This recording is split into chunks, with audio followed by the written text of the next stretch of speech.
Yeah. Okay. Good morning, everyone. Welcome to Wednesday. Wednesday. Did we have Monday off, or did we? No, we didn't. Last week was.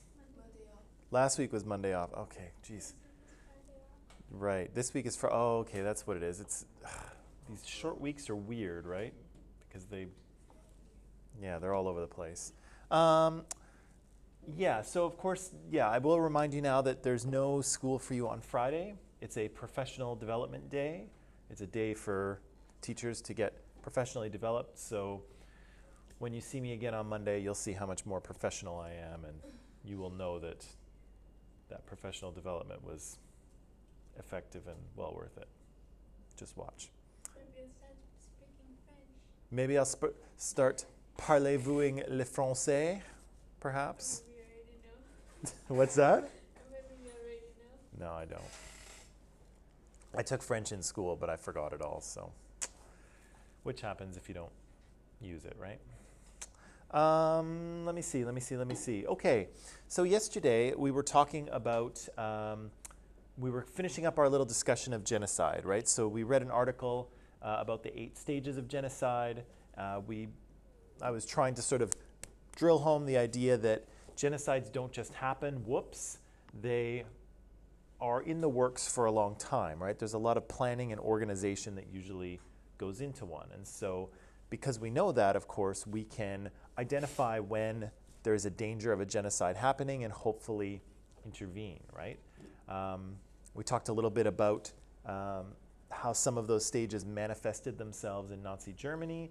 And then we went on to talk about how Germany is kind of dealing with that legacy today, because one of the questions that came out of that genocide discussion was, what is the point of kind of labeling something this way or saying that this is that, and, sort of trying to reorganize or retcon the past, right? And that's a reasonable question. And so we watched that video on the bell, and I hope that that was kind of useful for exploring that question, right? Not only looking at a question of, what's the big deal about this old bell, who cares, but it's also connected to much larger issues, right? Issues about how to deal with Germany's past, how the nation of Germany or the country of Germany thinks of itself and tells itself a story about who and what it is. And then there's the larger question of what are humans actually like, right? Was the Holocaust kind of a weird one-off that happened and could never happen again? Or is it something that there's a very real possibility that will happen again, and because of that we should be on guard, right? And so then I had you read that short article yesterday describing a situation that seems to be unfolding in Western China, right, with this small Uyghur Muslim population. I guess actually they're not that small. There's actually quite a few people involved.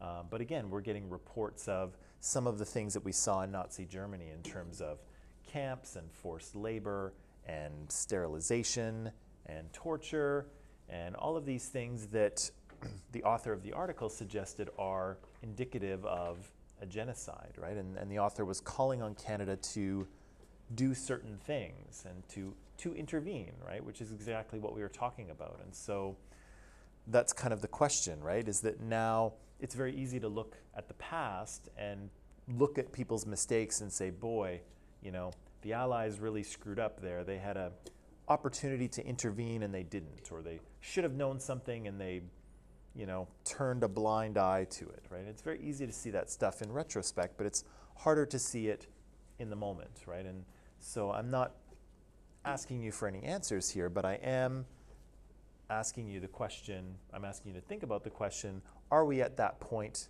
right now, right? Is this an opportunity for us to intervene before a genocide occurs? Are we going to be looking back at this point in history in 5 or 10 or 15 years and thinking, gosh, we could have done something there, or we could have at least tried to do something there, but we didn't, right? We were too busy,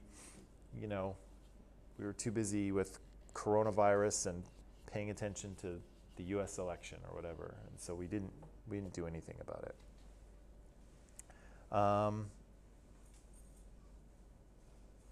Yeah, that's what we talked about, right? Last few days? Sound familiar? Did anyone have any questions or anything that they wanted to say in regard to the genocide thing or the Bell or the Uyghurs or anything else before we kind of... I don't know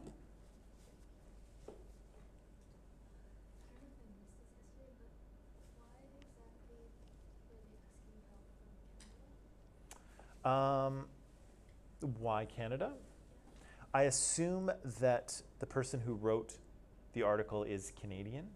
It's also possible that that the community is looking for help from wherever they can get it, right? So this author might have written an article for Canada, might have written another one for the United States saying, hey, come help us, right? So I think there are organizations that are trying to help these people, and they're kind of reaching out to countries that might be able to intervene and might want to intervene. Any other questions, comments, statements, queries? No? Okay.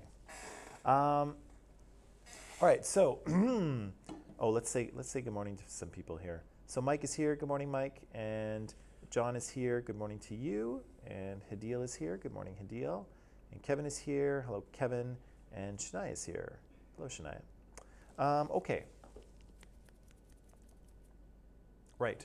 Meanwhile, back at the war. Remind me where we were when we stopped talking about the war. Do you remember what had just happened? Yeah, Churchill just made that speech.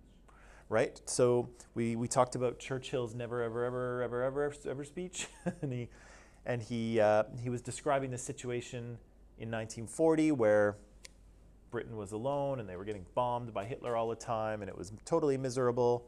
And now in 1941, things look a little bit better for them. Why do things look a little better for the Brits in 41?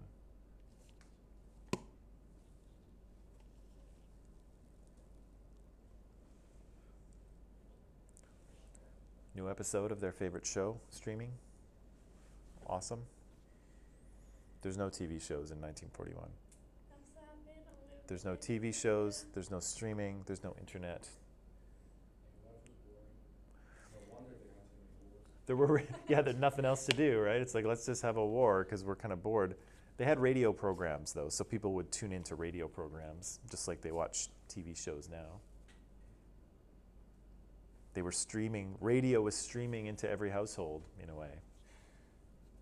Yeah, well, yeah, that sucks. Yeah, that sucks. You don't see it, you just hear. You guys, it's And probably was like, screeching. so interesting. Because you guys had, well, I guess I don't know. Depending on, I guess, the country you come from. Do you remember a time with no internet? Yeah. You do? Like, as in, not there at all. As in, like, not there at all? Well, we didn't have it at home, but the country had it as a whole. Country had it at home, but not at home. Yeah, we didn't have it, so we just didn't get it. Right. Until we did. Until you did. Yeah. Well, okay. The kids growing up. I'm kind of used to it because my parents are old school, so like I teach them how to use it on their phones. So like on Spotify you have a radio, so I just teach my dad how to use it so that he can play it on the speaker. So I kind of just listen to song. Yeah. And we actually have a radio. My sister, because she says she's in film, she likes old cameras, everything old. So she got the radio that was left in like a thrift store. Oh, She okay. just got it because she said like nobody uses it at this time, so we just play music, old school music too. Oh, okay. Yeah. That's kind of fun. So that I'm used to it. Is it like a really old radio? Is it like made of wood and things? I wouldn't. No, not that one. I'd say like 2000, Okay. but not like those. Not, boxy not type. ancient. Yeah, not yet. Okay. I've seen a radio, but I've never used it. Never used a radio. I The 2000s good. I know. Okay, it's okay. We're too, but that was really good. Yeah, it's interesting because, yeah, increasingly as time goes on, like people will have no kind of conception of a life without internet or smartphones or computers. Like even I, like we got, this is a bit of a tangent, we got internet in my house when I was about, I might have been about 18. So I was just finishing high school. That's when it started to become available. So we weren't like the first house on the block to have internet, but it was still newish. And it was dial-up, right? So it was, that you connect to it, it makes that sound, or whatever it does. And yeah, but so I pretty clearly remember, well, actually, the funny thing is I don't. Like I think back to before the internet and before smartphones, and I think like, how on earth did people manage to live their lives without email, right? And without, a phone that could tell them everything all the time, and without instant communication, like. So it's just letters. Well, and I remember when we were working, I used to work in Russia during the summers when I was in grad school. And one summer in Russia, at first we didn't have any cell phones. And so we were renting these little apartments, and the apartment had a phone, so you could call people if you were home, right? And so the thing is, if you got separated from, your colleagues in the city, there was no way to contact them. Like, you'd never see them again. The only thing you could do is, like, you couldn't meet up with them later unless you arranged. So you had to just basically, like, go home and, like, call them later. That was the only way to get back in contact with them, or hope to bump into them somewhere. But because there was no phones, right? You couldn't just say, hey, meet me at wherever, or text them. Like, you couldn't do it, right? And it was really, I don't know. It's weird. It's weird to think that there was a time when things weren't, technologically as they are, because they've moved so quickly, right? When you're talking about like that time like this, I can't imagine. I cannot stop imagining like carriages moving around with horses and people whipping them. Did I tell you that story that my dad can remember about the ice boxes? I think I did, right? Yeah, my dad can actually remember a horse-drawn carriage delivering ice to people's ice boxes. Crazy, right? But things have happened, right? Like in 100 years, things have rapidly changed. I mean, I'm sure 100 years ago in Vancouver, there were horse-drawn carriages still moving around the city. There were cars too, right? Henry Ford was selling his Model Ts, but I'm sure there were still horse carts moving around the streets, right? And 100 years seems like a long time, but it's actually really, it's not that long, right? In the grand scheme of things. Okay. Okay, so meanwhile, back at the war. So Winston Churchill had made his speech. Why were things so much better for the Brits in 1941?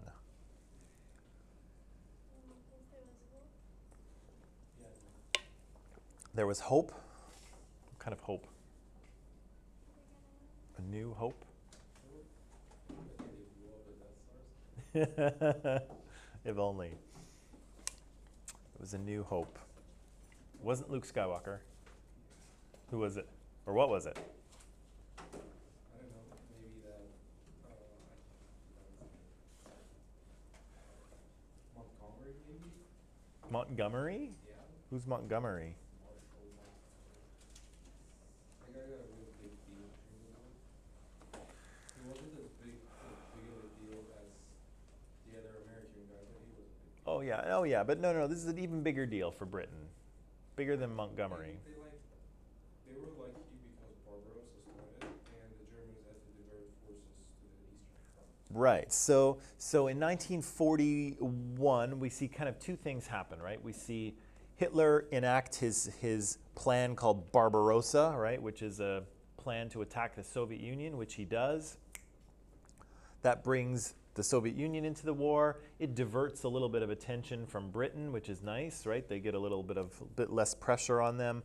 But also, they have a potential new ally in the fight, right? And again, the Soviet Union and Britain are not necessarily friends. They're more like frenemies, but still the enemy of my enemy is my friend, right? And so suddenly the USSR and Britain have a common enemy in Hitler, and so they're going to team up. And so they've got kind of a new friend, right?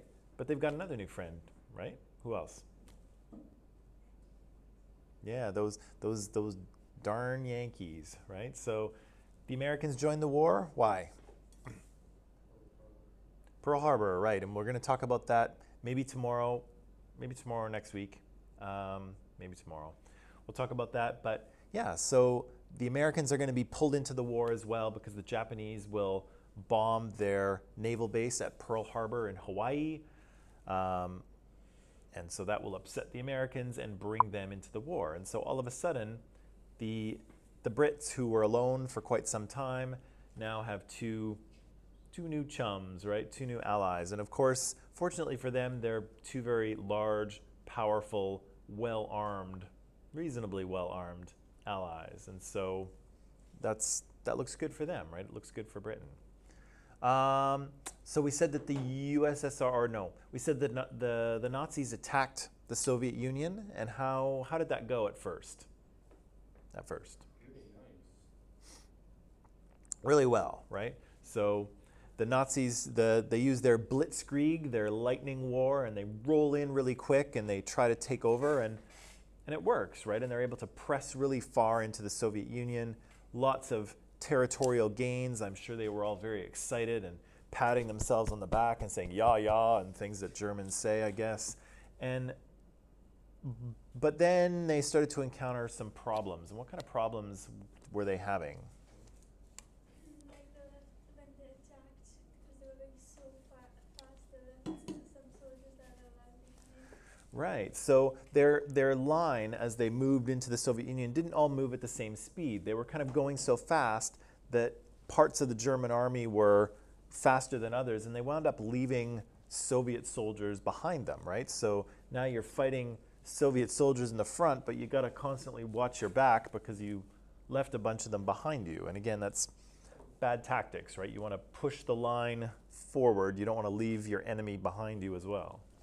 Just wondering, did they, like, the Soviets who were left behind, were they, like, prisoners of war, or were they active soldiers? I think they were active soldiers. I think they got lost in the shuffle, right? Because you're talking about pretty large expanses of land, and so it was very easy to, you know, if you weren't moving slowly and methodically, you could actually bypass certain groups of soldiers. And so yeah, actually active soldiers got left behind the line, sort of thing.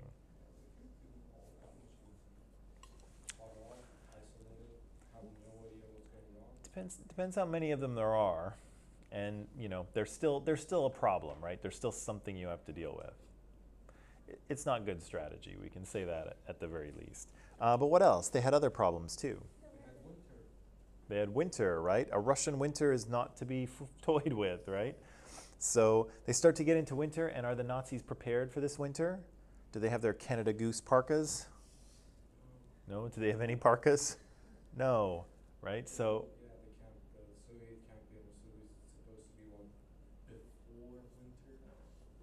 yeah, so it would have, here's a fancy word, would have behooved the Nazis, it would have benefited them, it would have behooved the Nazis to try to move into the Soviet Union earlier in the year rather than later, right? But they're kind of entering into the Soviet Union in kind of fall, winter, and again, it's cold and snowy in Russia, and the German troops aren't prepared. Again, there's stories of them, like, you know, stuffing newspaper into their coats to try and stay warm, which I doubt works very well.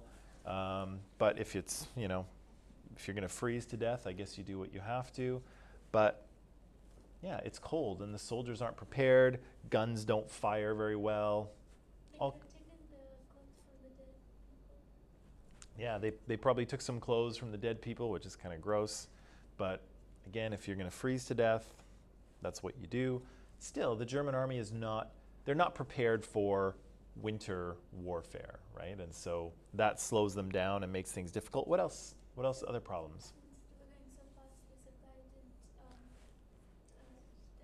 match their speed. Right. So I said, yeah, one of the more boring sort of concerns of warfare is how to get supplies to your troops, right? Your troops need food and tents and sleeping bags and utensils and places to go to the bathroom and all kinds of different things, right? Soldiers need supplies, and if your army moves too fast and you can't get your supplies to follow them that quickly, you're gonna have problems, right? You're gonna run out of supplies, and an army with no food and no bullets cannot be very effective, right? What else is going on? Or what other problems are they having? There's no problems, let me tell you. What's that? The Soviets are just too many. Yeah, the Soviets are not the best armed. Yeah, they had this, Stalin had this thing during his brain. Quantity is quality.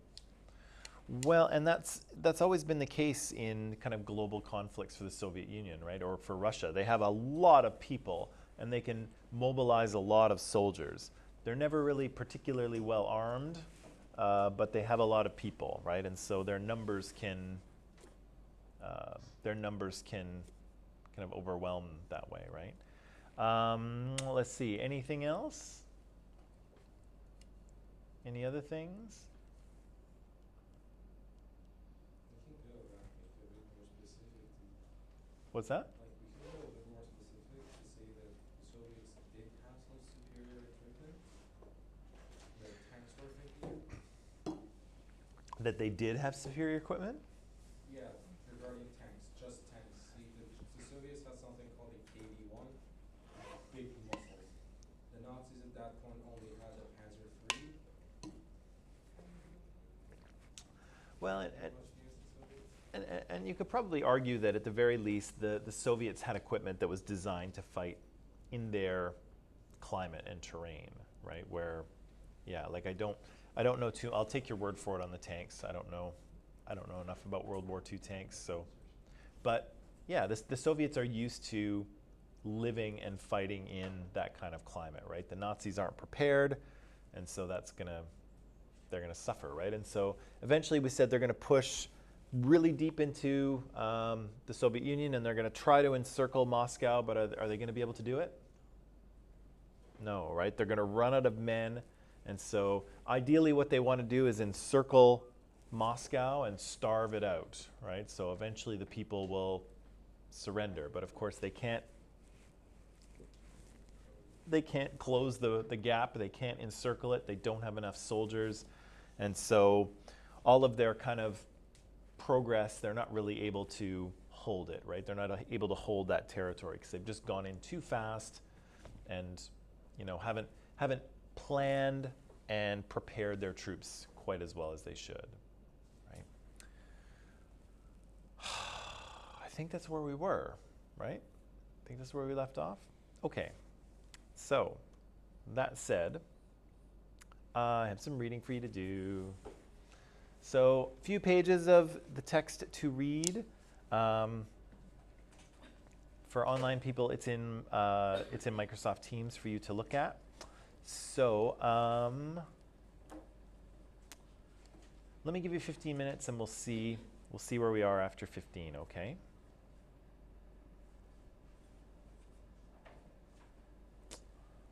All right.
Okay, people.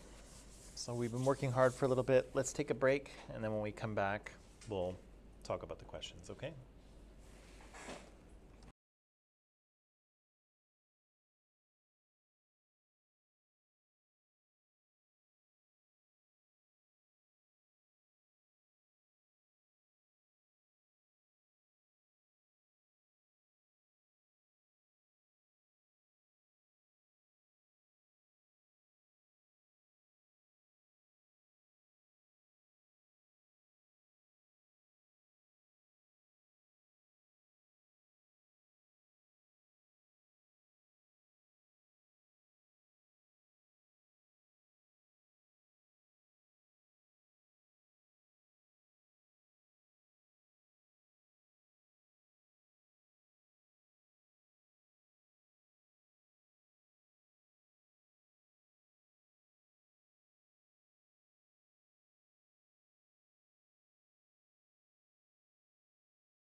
Okay, people, and we're back. I'm just going to give you a few more minutes to finish up that reading. I know it was a big chunk of reading and a few questions, so I'll give you just a few more minutes and then we'll talk about them, okay?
Okay. Let's talk about these, okay, people? Just a couple questions here. As you can see, this section is called Turning the Tide, right? And so, again, this is where things are going to switch for the Nazis, right? The Germans have had lots of success up to this point, right? They were able to take the Rhineland and Austria and part of Czechoslovakia and all of Czechoslovakia and half of Poland and Belgium, and then they took out France, and they're allied with Italy, and so they've almost taken most of what we know as Europe, right? And so they have all kinds of success for basically the first 3 years of the war, for most of the war. And so again, if you're not on the German side, for a long time this war doesn't look very good, right? It looks like the Nazis are winning, right? And they are in no sign of slowing down. But then we start to see some faltering, right? So the Nazis invade the Soviet Union and are kind of unable to take Moscow and force it to surrender. Here we have some discussion of what happens at Stalingrad and why are the Nazis interested in Stalingrad? Because if they captured Stalingrad, they would cut off their routes of Britain and America's supply going to the Soviet Union. Right. So the Americans and the Soviets and the Brits are now kind of in bed with each other, so to speak, and to use a kind of a racy term. And so the British and the Americans are supplying the Soviets, right? And so the Germans think if they can take Stalingrad, they can cut off that supply line, and that will hurt the Soviet Union and benefit them. Yes, and the text also mentioned that if they take Stalingrad, they can use that to sail across the Caspian Sea to the eastern side of the Ural Mountains and then blow up the second industrial center. Right, so Stalingrad is going to give them kind of a foothold, right? So they can launch an attack across the Caspian Sea to another industrial center by the Ural Mountains in the USSR, right? So this is kind of strategic for a few reasons, and so the Nazis are going to try and take it. How does it go for them? Stalingrad? Yeah, Famously bad. famously bad. What are some of the difficulties that the Nazis experience? So they had to handle a pincer movement carried out by the Soviets, and it's basically when you're here, and then the enemy uses something and cut you off. Mm-hmm. They're basically in battle. We have no idea. And when that happened, the Germans decided to winter in the city and rely on air support, air supply. Right. The Luftwaffe was supposed to give them, I think, 50 or 500 tons of supplies a day, which they only managed to bring in 65 tons. Right. So that's a whole lot less. So this one. Right. So the Germans and the Soviets are kind of fighting in the city from building to building, taking the city street by street, but it's kind of going back and forth, right? It seems that the Soviets or the Germans gain a few streets during the day, and then the Soviets take them back at night, and back and forth, and in the process the whole city is destroyed, and nobody's really making any progress, right? And Ahmad, as you pointed out, eventually the Soviets are able to encircle the German army and cut them off from escape, and so they're kind of stuck, right? And so the textbook describes that they decide to just stay put and get air supplies dropped in. But unfortunately, the German Air Force isn't able to supply enough, or isn't able to bring enough supplies, right? 500 tons a day. I don't know if that's correct. That seems like a lot of stuff, but apparently they need 500 tons of supplies a day, which is pretty significant, right? And so they're not able to airdrop that much, and eventually the Germans are forced to surrender, right? And this is, I think, the first defeat and first surrender of Nazi troops in the war. So they've been at it for 3 years, maybe almost 4 years, and this is the first time Nazi soldiers have surrendered. So again, if you're cheering for the Allies, this is a good sign, right? So Stalingrad doesn't go very well for the Nazis. They aren't able to capture it. They aren't able to cut off that supply and communications line to the USSR, and they lose some of their soldiers, right? Their soldiers are imprisoned and, I don't know, probably never to be seen again, but anyway. So Stalingrad doesn't go well. What happens at El Alamein? Where is that? That's in North Africa. North Africa? Yeah, it's where the guy that I mentioned, Montgomery. Montgomery and Rommel. Yeah, that's where it's from. The Desert Fox. Is that the coolest nickname you've ever heard? Yeah. I mean, yeah. Yeah, they start fighting over a city. Rommel gets pushed back, and then he keeps getting pushed back until he finally has to abandon. Why on earth would anyone want to fight in northern Africa anyway? It's hot, it's desert. I thought this war was about Europe. Why are people in North Africa fighting? So there was one point of it that for that we gotta go back to the Roman Empire. And You're not gonna start talking about Carthage, are you? No. Okay. But there were the territories. So one of the reasons why was that Mussolini wanted to reclaim those territories that the Roman Empire had. A lot of those were in North Africa, southern North Africa. Another reason was because they allowed passage to the Middle East, oil basically, a lot of Right. oil. And yeah, they just wanted it. They wanted to take it. Okay, so people are fighting it out in North Africa, right? Mussolini seems to have some historical interest there because of a Roman presence thousands of years ago, effectively. There might be some supply issues or supply access to oil in the Middle East. It's also a useful kind of protection for Southern Europe, right? Because the Axis forces or the German and Italian forces are in control of most of Europe. And so if you can control North Africa as well, that's kind of a buffer, right, between anywhere. So the Allies can't really get into Southern Europe because you can attack them from North Africa, right? So the Allies are going to try and squeeze the Germans out of there, and then they can use that to enter into Southern Europe, which is exactly what they do, right? So the Allies are able to, under Montgomery, is able to push the Desert Fox, cool nickname, push the Desert Fox out of North Africa. The Allies take it, and that gives them the ability to enter into South Europe, right? Which they do through Italy, right? Through Sicily. Yeah, so the soft underbit. The soft underbelly of Europe. Interesting. I wonder if the Sicilians liked being described that way. And so, okay, so now we have kind of action going on. The tide is turning. We have the US, the USSR, and Britain all cooperating reasonably well and sort of pushing the Nazis back.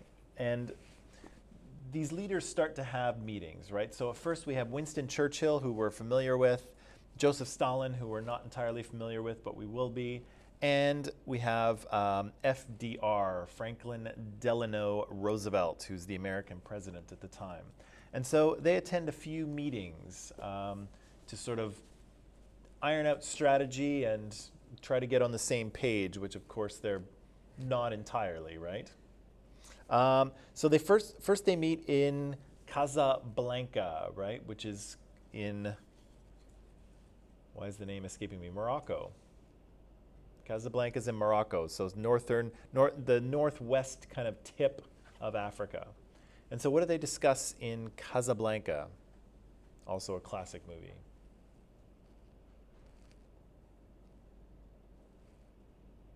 Don't remember? What do they discuss? Or agree to? What? Can we get it? Well, you can look in the book. They agree to? Ah, right. Did we get that? Apparently they did. Were they stupid? They agree. So I don't know. So the Allies agree that they are going to. All they're going to be happy with is Germany's unconditional surrender, right? So they're not going to do a ceasefire negotiation situation. They demand that Germany unconditionally surrender, which actually eventually they do. So I mean, Eventually, but at that point, Italy just got North Africa. It's like Hitler didn't even care about there. It was just a place to test some tank prototypes, nothing else. well, I think those are the two options, right? Is that you demand unconditional surrender, right? So you ask the enemy to admit defeat, or you can say, hey, let's have a ceasefire and talk it out, right? I think those are your two options if you're at war with someone. Do you think Hitler would have agreed to a ceasefire and negotiations? He may have lost a few battles and lost some theaters, but he still had control of the main theater of Europe was still Right. So if you do that, if you negotiate with Hitler, he still is in control of Germany. He's still powerful. Is Hitler someone that we know stands by his word and follows agreements that he's made? Oh yeah, right. No, he does not, right? He he makes agreements with people. He shakes their hand and smiles at them, and then he turns around and stabs them in the back when it suits him, right? So this guy is not good to negotiate with because he'll make a deal with you, and then whenever it suits him, he will break the deal, right? So I'm not sure if that's what they were thinking at the time, to be honest, but either way, the Allies decide that they're gonna demand Germany's unconditional surrender. That's all they will accept. What else? What's the next one? Is it Tehran? Yeah, it's in Tehran. Where's Tehran again? It's our capital. It's your. Yeah, it's our capital. You might wonder, how come they got like ground route to Stalingrad? How come Tehran? Here's where it comes. So the country was neutral.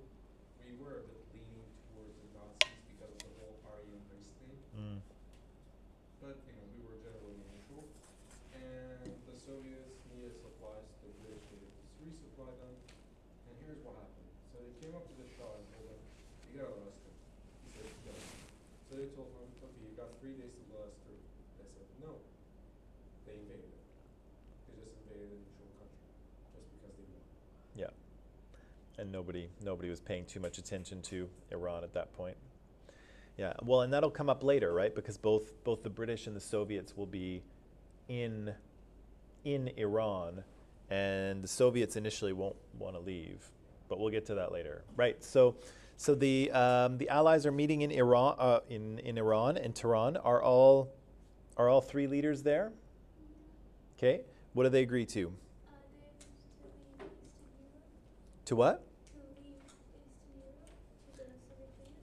Okay, so they agree that the Soviet Union is going to be kind of liberated by the Red Army and might be under the control of Soviet Union, right?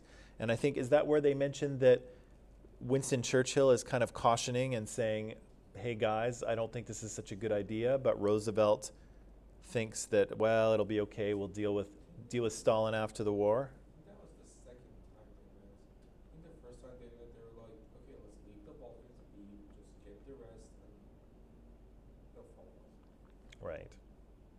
Oh, and then Moscow. Moscow's the one where Roosevelt isn't there, right? He's campaigning for re-election, and so it's just Churchill and Stalin. That must have been quite a fun meeting, hey? Can you imagine those two across the table from each other, having tea? Yikes. What comes out of that meeting in Moscow? Yeah, this idea of spheres of influence. What's a sphere? Ball It's like is a something sphere. round. Yeah, it's a Like it's a ball, right? It's a three-dimensional geometric shape, right? A circle. In this case, it's a circle basically. And what does to influence mean?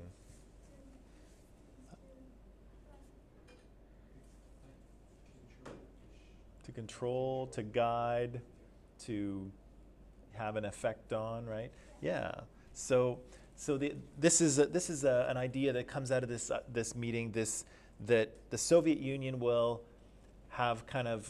be able to influence Eastern Europe, right? It will be under the Soviet sphere, right? And Western Europe will fall under this sort of American, British, French sphere, right? And so we have these two we have kind of Europe being almost divided up between these two sides almost before the war is over, right? There seems to be this feeling that Europe is going to be split, right? It's going to be under the influence of two different groups, right? One kind of Western pro-democracy, the other Eastern and communist and authoritarian.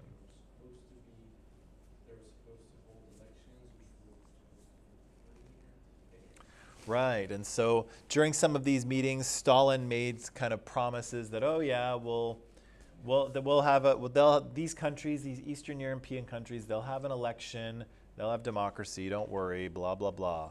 But of course, he seems not to have,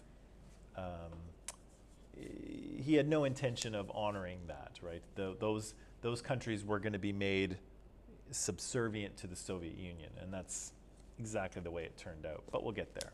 So they agree to spheres of influence, and then they're in Yalta. Where's Yalta?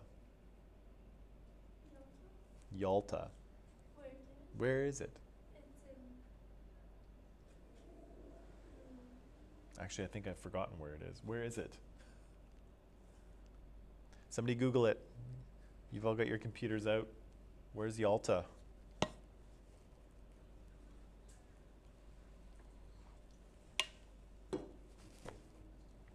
Montenegro? Is it in Montenegro? Kind of in the Balkan region, I think. It's in Ukraine? Really? Huh. Интересно. Okay. So anyway, they meet in Yalta. What do they decide in Yalta? Or what comes of that meeting?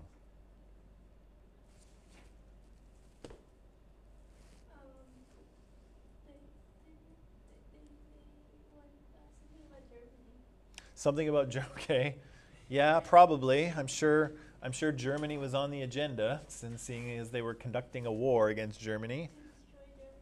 To destroy Germany. Now you're just guessing. What do they talk about in Yalta? Tehran, Yalta. They agreed to demand reparations and destroy German industrial capacity. Create an Allied Control Commission. Divide Germany. Create a strong Poland as a buffer state. Give USSR Sakhalin Island for entering the war against Japan. Yeah, so I think the big one here is the division of Germany, right? And so those of you who know anything about Cold War Europe know that Germany will be partitioned, right? It'll be in two halves. There'll be a West Germany and there'll be an East Germany, right? And then there will be a Berlin, strangely divided into four parts, right? So East Germany will fall under the Soviet sphere. West Germany will fall under the sort of American, British, French sphere. The Western sphere, yeah. And then we have Berlin, the capital of Germany, which is in the eastern part, but it is divided into four pieces, right? And so Britain controls a piece, France controls a piece, the US controls a piece, and the Soviet Union controls a half, right? So this is kind of a weird, does that strike you as weird? It's kind of a weird situation, right? To have a country divided in half, it's going to be run in two entirely different ways, and then its capital city is divided into four pieces that are controlled by four different countries. Weird, right? Weird setup, but that's the agreement that these guys come to in Yalta.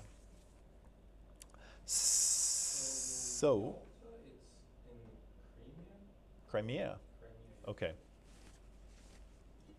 Is that Russia now? Yes. They had a bit of a war. The Crimea. I think it is. Is that the part that Russia took back a couple years ago? I think that's it. They had a war legal accusation. Yeah, I think that's what it was. It belonged to, because Sevastopol is there as well, right?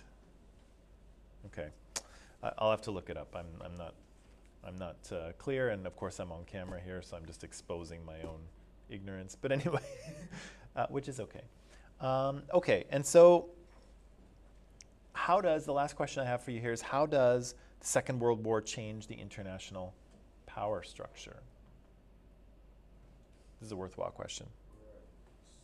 So, by the end of the war, we do know that Japan gets bombed twice by nukes. Mm-hmm. The only two nukes we get used ever are used then. That gives the US an edge. And then, so here, the USSR and the US come out of the war. They emerge as global superpowers. Mm. Britain is in ruins. France is, as ever, in ruins. The whole of Europe is basically burning. So these two emerge as victors, and they're really strong and powerful. Right. And then some stuff happens, Cold War breaks out. You know, these two are just knocking their heads together and not very good. Yeah, so we kind of move from a unipolar world, so where power is kind of comes from from Western Europe, right? So it's kind of Britain, France, Germany. They're the world's most powerful countries. And so global power kind of shifts away from Western Europe, and it shifts to the United States now and the Soviet Union, right? Europe becomes less powerful. It kind of becomes the countries there become sort of second-rate powers, and to some degree they still kind of are. It's really the US and the USSR that are going to dominate the rest of the 20th century as the two powerhouses. We can talk about this a little bit later, but what's kind of interesting about this is that we know that eventually the Soviet Union will collapse, and for quite some time there will be a unipolar world again, right? The US will be pretty much the sole superpower for a few decades anyway. But now we seem to be entering into a different phase of history, right? We see Russia is starting to flex its muscles a little bit. Certainly China is flexing its muscles a little bit. And so the question is that, you know, is the US going to be able to maintain their global superpower status? Are they going to be in the mix here? Or, you know, if we get another 4 years of Trump, it might be that the US will step back even further from global affairs, and, you know, the two sort of global powerhouses will actually be Russia and China, which might be a very different world, right? Because we've had, you know, at the very least, we've had democratic nations, you know, dominating the world in terms of global power. But these two are both authoritarian governments, right? The Chinese are, and the Russians are an authoritarian regime with a thin veneer, a thin covering of democracy on the outside for appearances. I think that was being elected over. Well, and now he can stay in power until 2034 or something like that.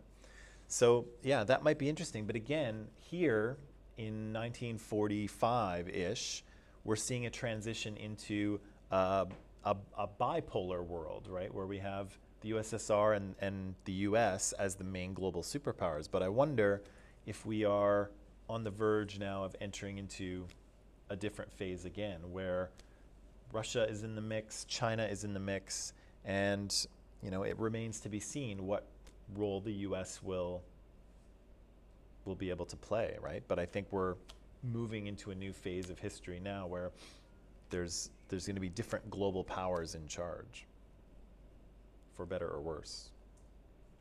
Okay. That's enough for today, I think. Let's wrap it up unless you have any objections. Objections? Huh? I'm almost done marking them. I'm moving through them as quickly as I can, I promise. Huh? Yeah. Okay. Say again? Yes, I will. Okay, so that's all for today. I'm going to end it a little bit early. Have a nice rest of the day, and I will see you tomorrow. Online people, same thing. See you tomorrow.